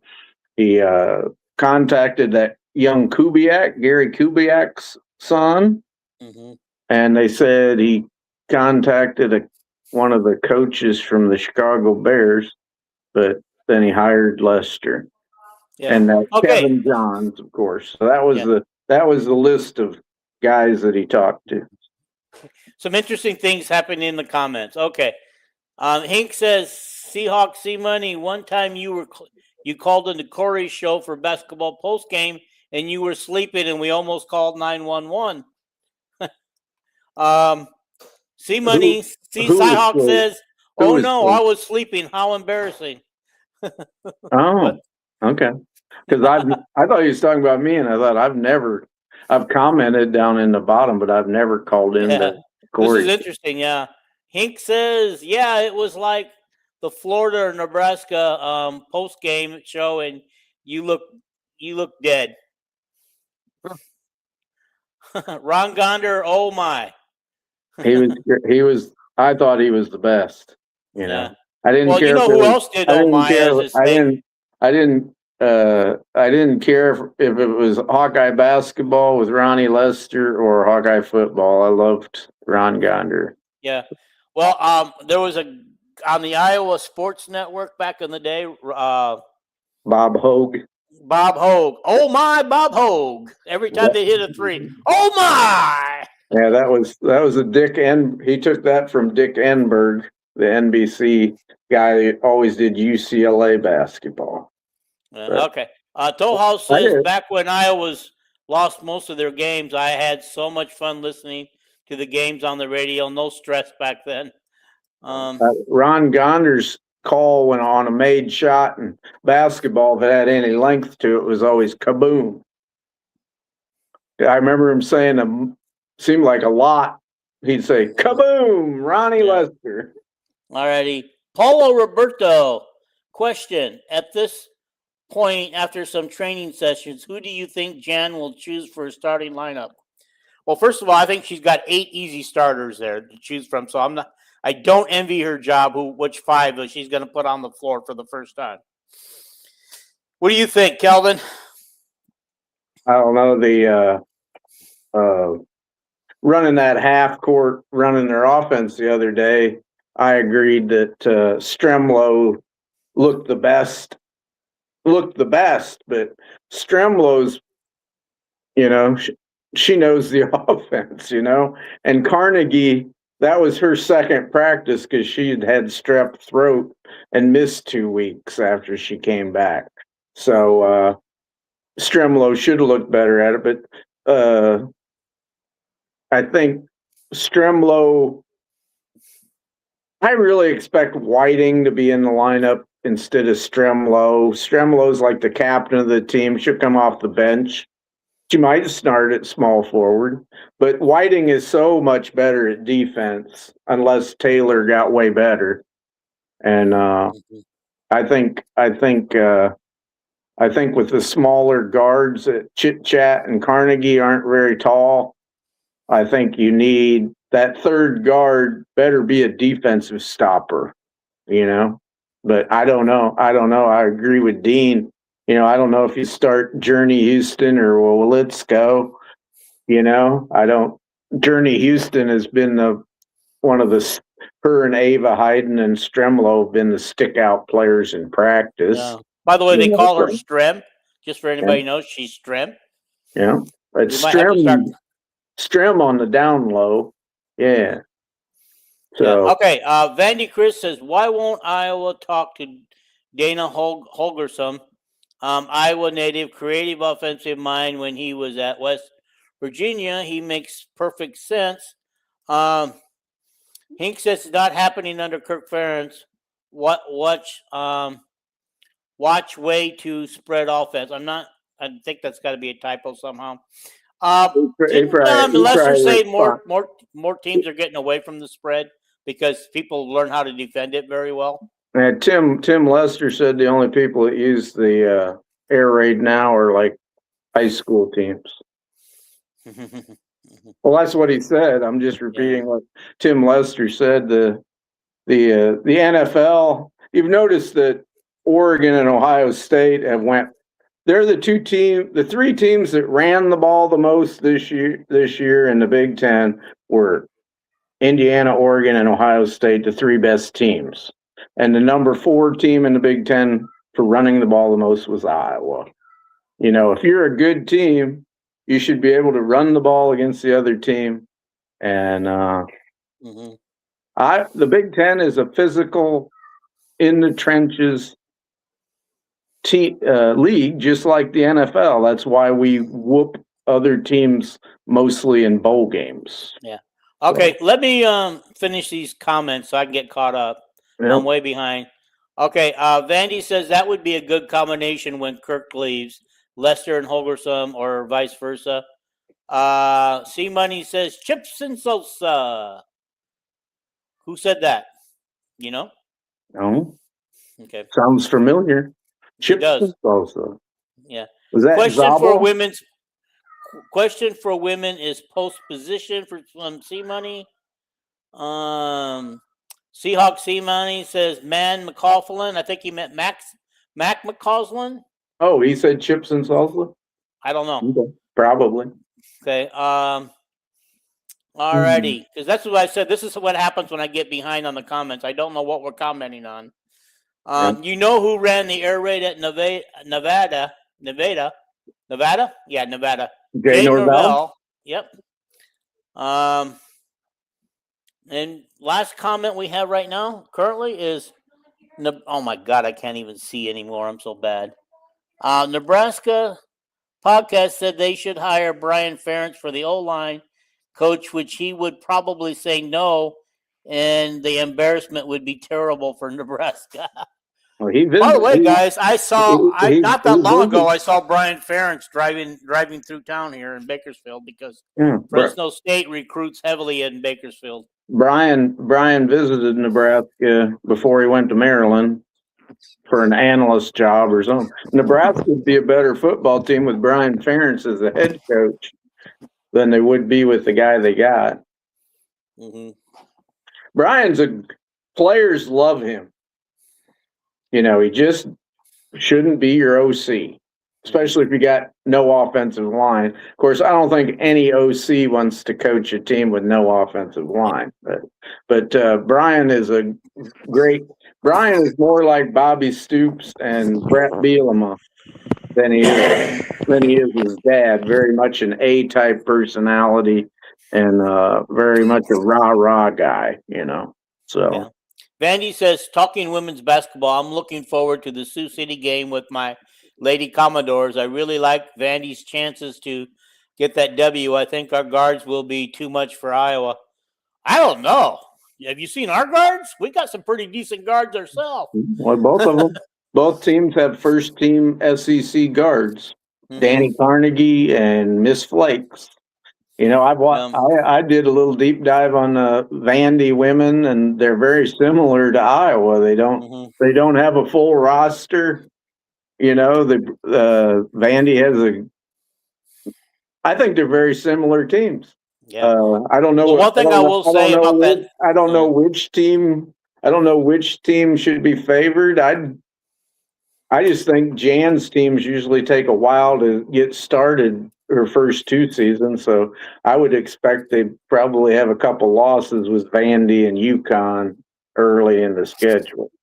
I think they're both very similar. I like our chances in the Sioux City game. Mm-hmm. Heavy Hawkeyes. I don't see much for Vanderbilt traveling that far. Me and Dean are different than Vandy. When we say our team, we mean the Iowa Hawkeyes. So. Okay, Michaela Blakes is the best player in the nation. There isn't a player at Iowa on her level. Oh, I thought, yeah, she's right up there. You know, you got Sarah Strong and at UConn, who is better than AZ Fudd. You know, so she's pretty good. And of course, Juju Watkins coming back. Hopefully, I seen her running today on tape at high school all-star games or something. So Juju looked healthy. There's a lot of good players. A lot of good players in the country. I'll bet you Juju's going to come back this year, show what she can do. We already know what she can do. But then she'll probably leave for the WNBA because she'll be old enough. Yeah, there's a certain girl named Hannah Hidalgo. She's pretty good. But Vandy, there's a lot of strong players. There's a lot of strong players in this. Vandy thinks Blakes is the best player in the country, so maybe she is. I don't know. We'll find out. The season it'll be an argument for 5 years because we can watch them on TV and not know which one's the best player in the country. You know, it's like okay. Well, Iowa women develop a strong post presence this year. I believe with their 4 out, 1 in, I believe that's the intent, right? Ava certainly was a strong post presence last year. Yes, she was. I don't think we have to develop that. Well, I think maybe the question should be more like,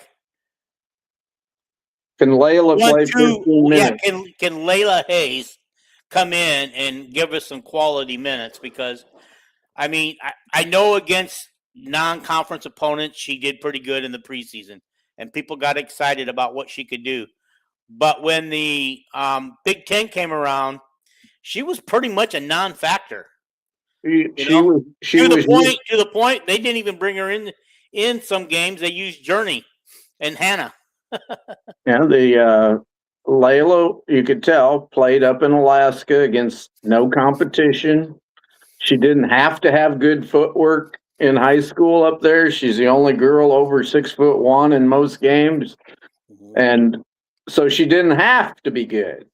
Now, Jan's trying to get her to play post the Iowa way, and hopefully she is. That means no dribbling, good footwork, use your body, you know, keep the ball high. Don't bring it down. You know, so I would expect her to be a totally different player this year. So get the ball and turn to the basket around the player. Okay. Well, we're getting some good, interesting combination here. I didn't expect this, but it's fun. It keeps us on the show going a little longer.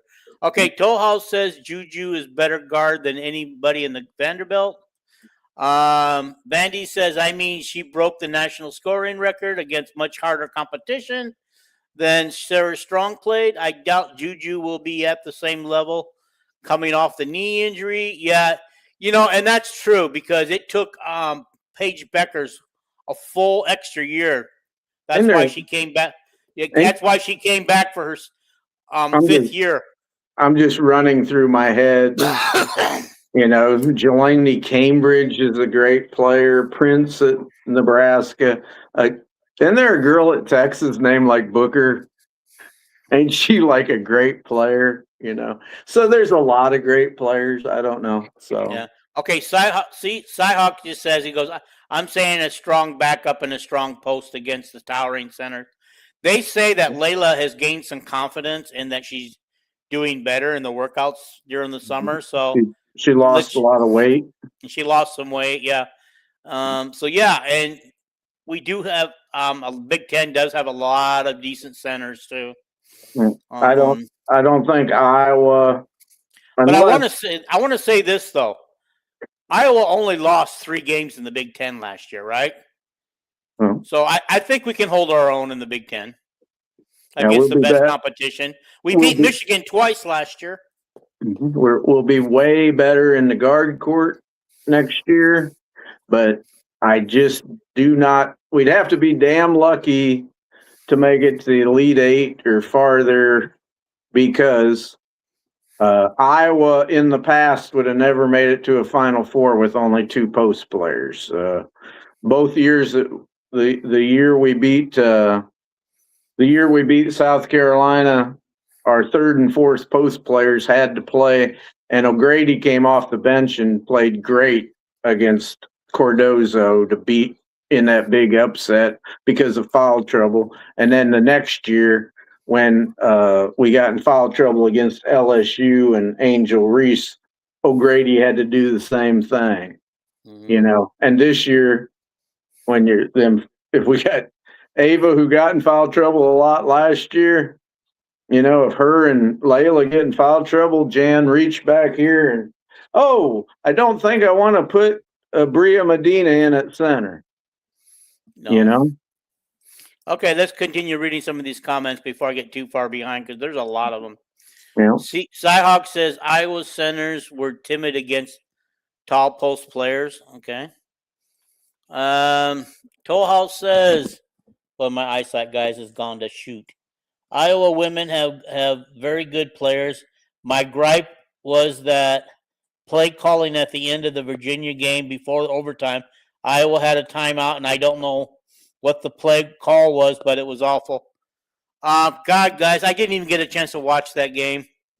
I thought we were going to win it for sure, so I was planning on coming home and watching it on replay, and I decided never to turn it on. But I think the biggest thing, we went cold, in the game. We went cold in a very hot gym.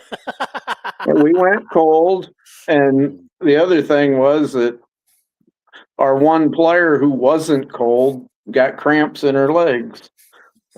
Chit Chat was really carrying us in that game, and when she got them heat cramps in her legs, and we just didn't have a replacement out there. Stremlo could not hit a shot that day, and but anyway, it's water under the bridge. Go Hawks. Okay. They say Jelani Cambridge wasn't as good as her, or isn't as good as her older sister. Come on, guys. Okay. Another comment. Somebody from Vanderbilt say that. I'm not going to tell you. because Jelani Cambridge finished 2nd in Big Ten Player of the Year last year. That's a ridiculous comment. Okay. Toll House says Jan and the team need to learn how to close out the game this year. I think they did a good job of closing out games. The problem is she shortened her for the Virginia game in a arena that was really hot and too hot. She shortened her bench by not going to the bench as much as she could. She didn't trust the players that she had on the bench, and these girls were just worn out. They had 2 overtimes before they lost the game? They probably weren't hydrated very well.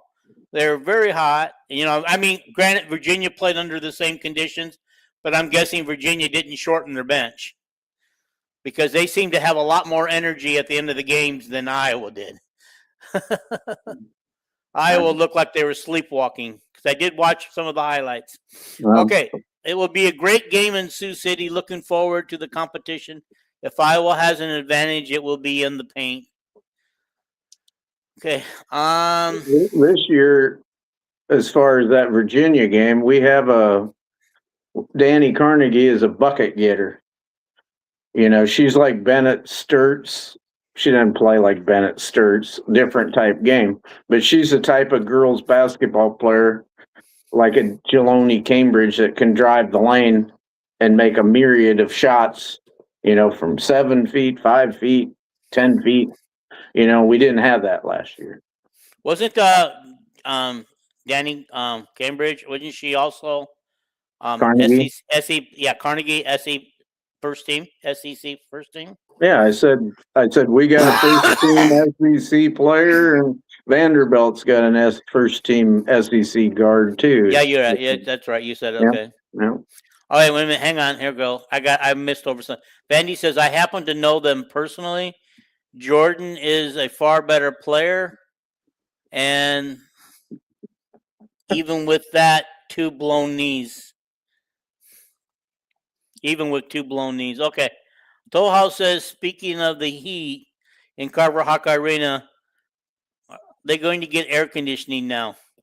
I bet you that's part of the renovations. It has to be.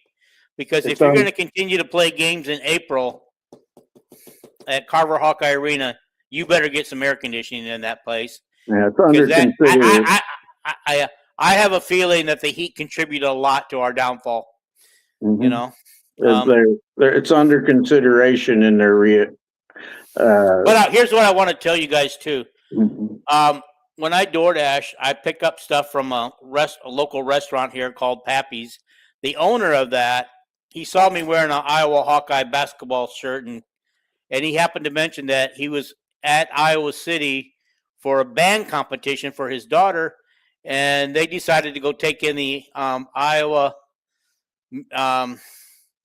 Virginia game, and because the tickets were only like $8, he said. Mm-hmm. And they went in there. The first thing he told me was that stadium was hot as hell. He goes, they got to get some air conditioning in there. That many people in there. But he said that he thought Virginia was a very decent team, but he just said he thought Iowa lost because of the heat. Yeah, I think Virginia's star in that game, didn't she transfer to South Carolina and going to be their starting guard? I think. Oh, the good one from Virginia? Yeah. Okay. I don't know if it's South Carolina or LSU or someplace. Well, let's let the SEC expert talk to us about that. Okay. Seahawk C-Money says, just hand out free Carver cones. There you go. They're looking into the added expense of air conditioning. They just don't know, how many times has it been necessary, but they'll probably put it in. Do they have heat in there?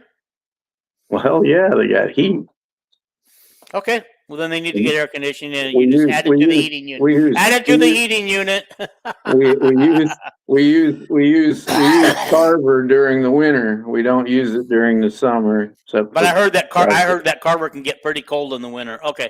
If I am Jan or Ben, I'm using the lack of air conditioning to my advantage. I'm going to get my players conditioned to it and then run the other team into the ground every time. Yeah, that is a good point. But you got to get your players acclimated, and you got to make sure they're damn well hydrated. Iowa also has practice facilities other than Carver. So. Mm-hmm. Okay. By the way, we need to get out of here. So this has been a fun show. Thank you for all the comments, everybody. We're going to leave you, and we'll see you on Wednesday night. What we're going to do yet? Probably talk a little Big Ten Media Days. We're out. Thank you guys for everything you did tonight. The GOAT, Kirk Ferentz. Yeah.